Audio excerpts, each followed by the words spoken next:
অনুপ্রবেশ রুখতে শূন্যে গুলি চালালো বিএসএফ। মালদার নওদা সীমান্তে উত্তেজনা আর সুখদেবপুরে বিজেপি বিএসএফ তরজাগেরে আতঙ্ক। যুদ্ধের আতঙ্কে স্কুলে যাচ্ছে না পড়ুয়ারা।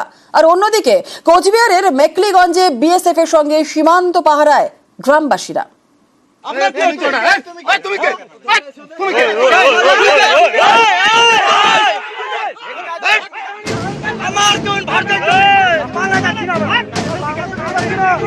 বাংলাদেশ সীমান্তে ফেন্সিং নিয়ে বিএসএফ বিজিবি বচসা। আমাদের ইন্ডিয়াতে পা দিয়ে বাংলাদেশের বিজেপি দেখো এখনো দাঁড়ায় আছে। কোচবিহারের মেকলিগঞ্জে উত্তেজনা। কি হয় ইন্ডিয়া মে? এরই মাঝে মালদায় বাংলাদেশ সীমান্তে গুলি চালালো বিএসএফ। শুক্রবার রাতে মালদার নওদা সীমান্ত দিয়ে অনুপ্রবেশের চেষ্টা, ফেন্সিডিল এবং গরু পাচারের চেষ্টা চলে বলে দাবি। অনুপ্রবেশ এবং চোরাচালান রুখতেই শূন্যে গুলি চালায় বিএসএফ। 5টি গরু আটক করা হয়েছে। উদ্ধার হয়েছে 572 বোতল ফেন্সিডিল। মালদারের সুখদেবপুর সীমান্ত সোমবার থেকে গরম। এখানে কাঁটাতারের বেড়া দিতে গেলে বাধা দেয় বিজেপি। এ নিয়ে উত্তেজনা ছড়ায়। সীমান্তে বাংকার বানানোরও চেষ্টা করে। যুদ্ধ জিগির তোলার চেষ্টা করে বিজেপি। ফ্ল্যাগ মিটিংয়েও কাটেনি জট। এতে সুখদেবপুরে ছড়িয়েছে আতঙ্ক। যুদ্ধ হবে না তো? এই আতঙ্কে গত কয়েকদিনে সুখদেবপুর হাই স্কুলে পড়ুয়াদের উপস্থিতি কমেছে। আগের তুলনায় স্কুলে ছাত্র কমে গেছে। কেন? কারণ এই যে বাংলাদেশের সঙ্গে যে তারবাড়া নিয়ে যে ঘটনা ঘটছে, তার জন্য হয়তো কোনো সময় ওদের দিক থেকেও হতে পারে গুলি চালা, বা এদিক থেকে হতে পারে। তার জন্য আতঙ্কে ছাত্র কমে যাচ্ছে। যারা দূর দূরান্ত থেকে আসে তাদের অভিভাবকরাও কিছুটা হলেও একটু চিন্তিত হয়তো আছে, তাদেরকে বাচ্চা কাচ্চাকে হয়তো পাঠাচ্ছে না। তো আমরা চাইবো বিদ্যালয়ের তরফ থেকে যে পরিস্থিতি যাতে দ্রুত স্বাভাবিক হয়। গত কয়েকদিন ধরেই সংবাদ শিরোনামে মালদহের সীমান্তবর্তী সুখদেবপুর, আর আমি এই মুহূর্তে দাঁড়িয়ে রয়েছি সুখদেবপুর হাই স্কুলে। একেবারেই সীমান্ত ঘেঁষা স্কুল। এখান থেকে ঢিলছোড়া দূরত্বে সীমান্ত।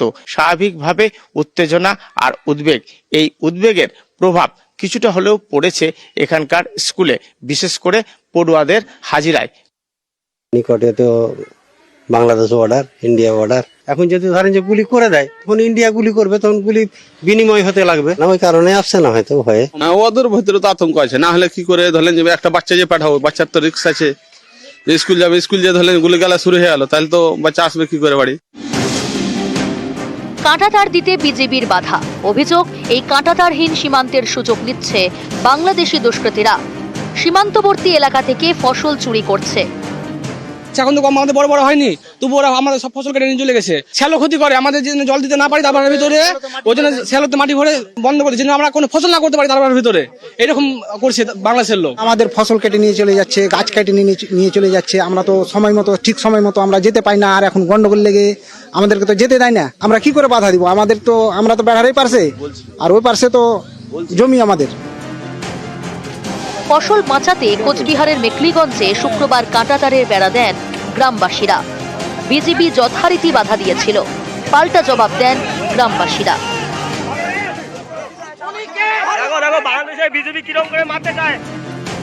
কাঁটাতারের বেড়া তো রয়েছে, তারপরেও গ্রামবাসীরা সতর্ক। আতঙ্কে আছি তো।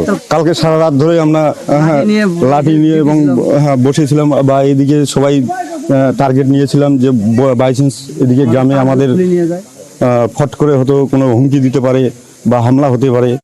2 থেকে 3 কিলোমিটারের মতো কাজ বাকি আছে। এটা আশা করি আমরা 2-4 দিনের মধ্যে কমপ্লিট করব। ঝামেলা হবে, যেমন কালকেই সরাসরি বিজেপির সামনেই বিএনপির নেতা হুমকি দিয়ে গেছে যে ওই রোডের পাশে যদি বেড়া দিতে আসো তো ওখানে 2-1 জনের লাশ ফেলাবো। আমরা তো আতঙ্ক পুরাই আছি। আরো একটু মনে করো সিকিউরিটি গার্ড যদি বেশি পাঠায় তাহলে আরো একটু সুবিধা হয়। নিউজ 18 বাংলা। সীমান্তে কাঁটাতার বসানো ঘিরে ফের বিএসএফ বিজেপি সংঘাত, বিজেপির বিরুদ্ধে উস্কানির অভিযোগ। এবার ঘটনাস্থল বাংলাদেশের লালমনিরহাটের দহগ্রাম সীমান্তবর্তী এলাকায় ভারতীয় শ্রমিকদের নিয়ে 4 ফুট উচ্চতার কাঁটাতার বসায় বিএসএফ। সীমান্তে বিএসএফ কে দেখতে পেয়ে বিজিবিকে খবর দেন ওপারের স্থানীয়রাই। রংপুর 51 বিজিবি ব্যাটালিয়নের সেনা বাধা দেয় বিএসএফ কে। উত্তাল হয় পরিস্থিতি, দুপক্ষে চাপানোতরে বেশ কিছুক্ষণ বন্ধ থাকে কাঁটাতার বসানোর কাজ। পরে আরো বিএসএফ বাহিনী এসে কাঁটাতার বসায়।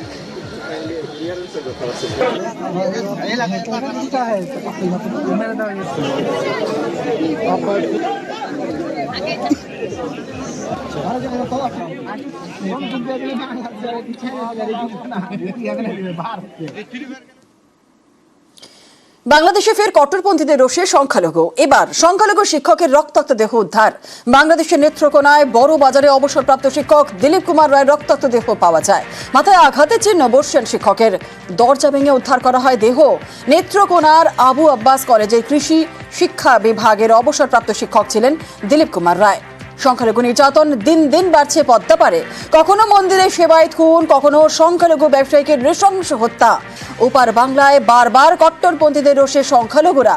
আর এই পরিস্থিতিতেই ফের সংখ্যালঘু অবসরপ্রাপ্ত শিক্ষকের রক্তাক্ত দেহ মিলল বাংলাদেশে।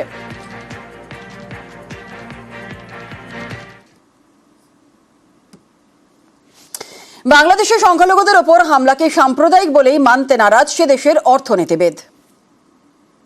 এটা হিন্দু মুসলমান সমস্যা না, এটা হচ্ছে একটা বৃহৎ রাষ্ট্রের পাশে একটা রাষ্ট্র, যে রাষ্ট্র নিজেরা স্বাধীনভাবে দাঁড়ানোর চেষ্টা করছে বিভিন্ন সময়, তাদের উপরে একটা আধিপত্যের সমস্যা। বাংলাদেশে থামছেই না ভারত বিরোধী হুঙ্কার, চলছে ভারত বিদ্বেষী মন্তব্য, ফাঁকা আওয়াজ। বাংলাদেশে একের পর এক গন্ডগোল করাচ্ছে ভারত। হাস্যকর অভিযোগ বিএনপি নেতার। বাংলাদেশে অশান্ত পরিবেশ তৈরির জন্য ভারতকেই দুষছেন বিএনপি নেতা। বাংলাদেশে আগুন লাগলে শান্তিতে থাকবে না ভারত ও হুঙ্কার বিএনপি নেতা মির্জা আব্বাসের। হাসিনা চলে গেছে, একটা সরকারের পতন হয়েছে, চলে গেছে। তোমাদের এত মাথা ব্যথা কেন? তোমাদের কেন এত মাথা ব্যথা আমি তো বুঝতে পারি না। একটা পর একটা গন্ডগোল করাচ্ছে বাংলাদেশে, একটা অস্বস্তিকর অবস্থা সৃষ্টি করছে এখানে। আজকে এখানে আগুন, সেখানে আগুন।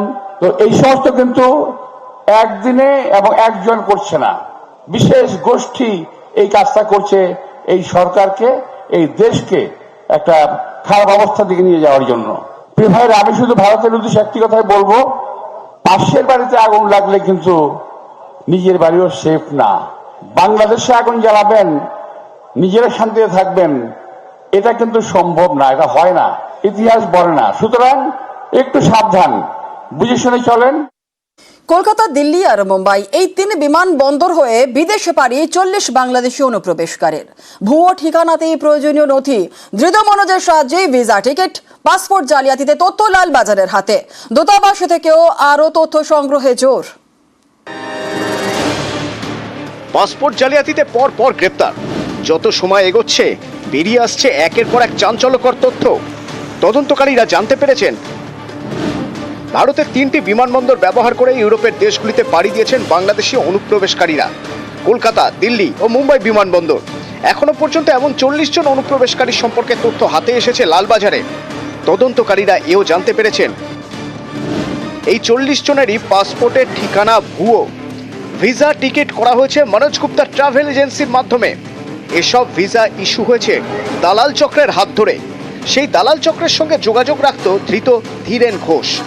দীর্ঘদিন বিদেশে থাকার সুবাদে কিভাবে অনৈতিক উপায়ে ভিসা বের করে আনা যায় সে সম্পর্কে ওয়াকিবহাল ছিল ধীরেন।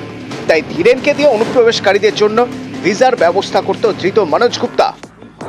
এদিকে জাল বার্থ সার্টিফিকেট দিয়ে পাসপোর্ট করাতে গিয়ে পূর্ব বর্ধমানের কালনায় জালে বাংলাদেশি যুবক। ধৃত পবিত্র মণ্ডলের বাড়ি বাংলাদেশের ঢাকার মাদারীপুরে। তুমি তাহলে নাগরিক কোন জায়গাটা? রায়পাড়ার নাগরিক। বার্থ সার্টিফিকেট জাল করলে কি? জাল করলে কেন সেটা আমি বলতে পারবো না, যার কাছে করতে গেছিলাম সে এখন ডুপ্লিকেট করে দিলাম, কি করব? তুমি বাংলাদেশে কোথায় বাড়ি তোমার? বাংলাদেশে মাদারীপুরে। জানা গেছে 6-7 বছর ধরে কালনাতেই থাকছিলেন পবিত্র। সম্প্রতি পাসপোর্টের জন্য আবেদন করেন। নথি ভেরিফিকেশনের সময় সন্দেহ হয় পুলিশের। কালনা থানা পুরসভার সঙ্গে যোগাযোগ করে।